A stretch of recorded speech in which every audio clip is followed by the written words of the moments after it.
My name's Alan Carter. I'm the CEO and president of Cabral Gold. We're building our first mine in Brazil, and we're well into the commissioning process, and we've recently announced that we've just started mining and stacking ore as part of the commissioning process. Alan, good to see you. Look, I'm just going to quick update. I think this press release says this is a significant leap for you guys handling ore. That's different from just commissioning, isn't it? So what are you doing actually on this? It's actually part of the commissioning process, Matt. So we've started mining the first ore body as part of that.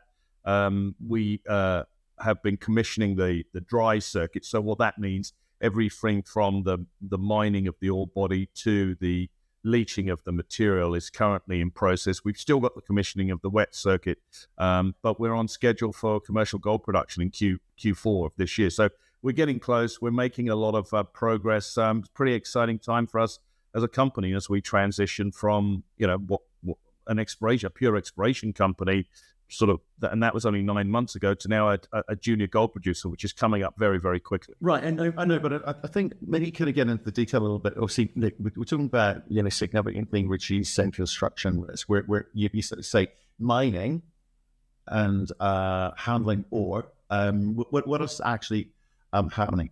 Are you heap stacking yet? Yeah, we are stacking. We're stacking. So we're agglomerate. So that ore is being transported to the mill. It is going through what's called the dry circuit. So it goes through something called a sizer, which cuts out the larger pieces of or the rocks, any rocks in that mud material. And as you know, it's all saprolitic mud that we're mining. And then we add cement to form pellets, and those pellets have currently been stacked on.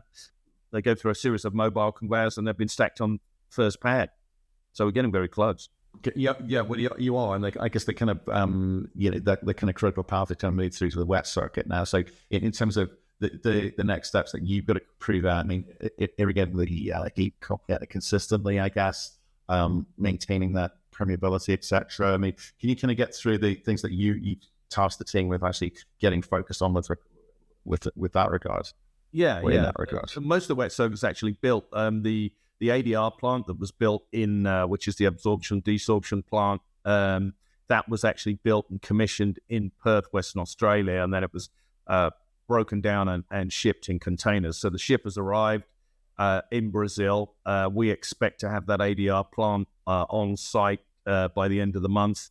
It should only take us a few weeks to assemble it.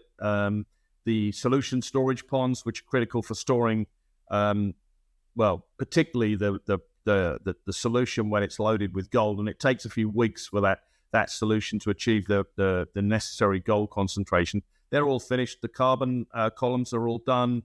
The solution containment area or the with all the tanks is all done. So we're about 85% complete now. So we've still got about 300 people on site, but as I said, we're in the commissioning phase. It's very, very exciting. And how are you doing on money in terms of overruns, etc.? Is that all on as expected? Should we say? We're still largely on budget in terms of the original scope of the PFS. We have identified some opportunities to upsize this initial phase one operation, and we'll be giving some guidance on that in the future weeks and months. So as you build things, you think, well, hey, this is low hanging fruit. This could potentially lead to upsizing the production by X% if we do this now. So we've done some of that work, and as I said, we'll give some guidance to the market on that in the coming weeks. So a lot going on site, and as you know, we've still got an aggressive exploration program going on in parallel with 6 rigs operating. We've put out some excellent drill results on a number of targets. We are currently modeling 6 gold deposits in terms of an updated resource estimate, and we hope to have that updated resource estimate out by the end of this year, 2026. So last time we updated the global resource estimate for the district, we were modeling 3 gold deposits. Now we're modeling 6. Okay. So in terms of this kind of reserve and mine plan being updated, you're getting quite close to production. Why is that? So I understand this commercial gold production is scheduled for Q4, Matt. I think we'll be producing gold probably prior to that. But in terms of commercial production, it's Q4 of this year. Okay. And I won't give you any more granularity than that, because if I say, hey, it's week 2 of October or November or whenever, then, I'm sure I'll get 100 emails. But Q4, I'm very comfortable saying Q4 of this year for commercial gold production. Okay, so I think you also moved quite quickly once you guys decided to kind of move towards this or take advantage of this gold environment. You moved through to construction and now into operating the project quite quickly. Do you think this is the moment where people should be re-rating you, or do they need to see proof of the pudding and you finally actually hit that commercial production number before people can sort of truly understand what's in front of you? Yeah, I would hope that once we achieve commercial gold production, the company will get a re-rate. That the share price has done quite well, even with this recent pullback in gold. I mean, most of my portfolio, it consists of junior gold explorers and producers, and most of those companies, vast majority have pulled back in terms of the values, share prices, because of the pullback in the gold price and the war in the Middle East. We actually have held up very, very well. I think we closed on Friday at just over $1 a share, 109. So we've actually been going up. We haven't experienced any sort of pullback. But I think the two big catalysts for us for the remainder of 2026 this year are obviously achieving commercial gold production, and number 2 is getting that global resource estimate updated. So it's going to be a very interesting time for us in the coming weeks. And obviously with 6 drill rigs operating, it generates an awful lot of drill news too. So pretty good news flow. Yeah, I think this thing too. And obviously the mine plan and that kind of whole grade reconciliation analysis, and we'll be interested to see how you get on. So next announcement should be what? There'll be drill announcements coming out on a regular basis. So every week or two we should have drill results. We've just put an update as we're discussing now out on our progress with respect to the construction. So I think our shareholders can expect a continual stream of drill results here between now and the end of the year, and also beyond that. I mean, I think this company is a little bit unusual because we control an entire district in Brazil. It's not a single deposit. As I said, we're currently modeling 6 deposits, and there could easily be another 6 deposits on this within this district that we control.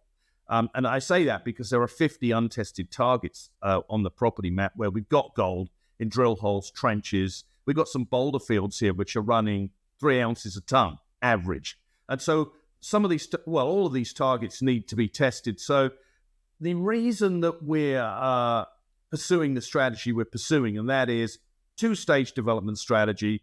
Let's get into commercial production by mining the weathered material here, which is 60 meters deep. It's free digging, the very, very low strip ratio. Obviously, there's no drilling and blasting because it's saprolitic mud. We're just scooping it up and then taking it to the plant. There's no crushing and grinding at the plant either. You see these great videos of these massive ball mills turning in most mining operations. We haven't got one of those. And the reason is because we're not crushing and grinding hard rock material. So what that means is mining costs are low and also processing costs are low. But it is a district scale play. What we're talking about now is phase 1, just to mine that weathered material, get in a cash flow. We should be producing gold at an all-in sustaining cost of about $1,200 an ounce. Even with the pullback in the gold price, there's an enormous profit margin on that material, on that gold that we expect to be producing now very quickly. But the much bigger prize is the second phase. What's the second phase? The second phase is to prove up the economic viability of this much larger hard rock resource, and then put a plan together for actually building a much bigger mining operation to tackle that material. So there's a lot to do.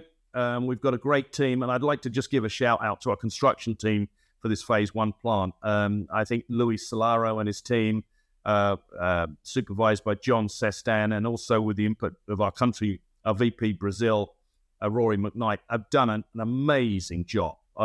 We've built this phase 1 largely through the middle of the rainy season in Brazil. So, where most days it rains, and we remain on schedule. In fact, in some areas we're ahead of schedule. So I think they've done a great job. Yeah, I think good news and genuine progress. So it's low cost, high margin, seem to be producer, and it'll be fun to see what you do with the cash generated. Good to speak to you. See you soon. Thanks, Matt.